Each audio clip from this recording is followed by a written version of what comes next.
Жителите на општина Струмица кои претрпеа штети во јануарските поплави се уште немаат земено денар на име обештетување од државата.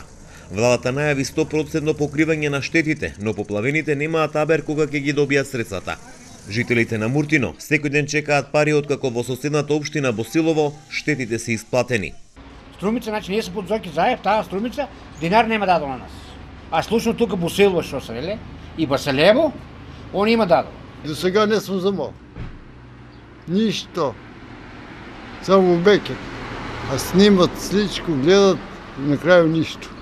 Цел 22 холи, 4 декара, поплавали, нема да не разпуснат.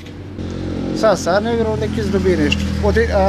Ако се требаш да здобие, требаш да се даде за поливане на производството.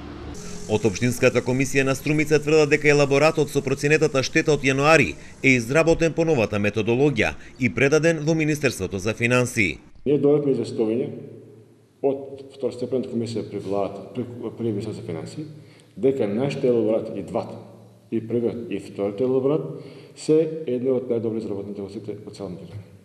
Бевме пофалени и усмено и писмено, така да немаат никакви забелешки дека се е направено и во законски рок и во пропишаните образци и дека се е во најдобар ред и граѓаните бидат обештетени. Неколку општини кои зимава беа поплавени добија пари за штетите кои ги предизвикаа излеаните реки од пороните дождови. Според првиот елаборат, изготвен од Општинската комисија, штетите во општина Струмица беа проценети на 1,5 милиони евра. Сега, конечниот збор треба да го даде Бирото за судски вештачења.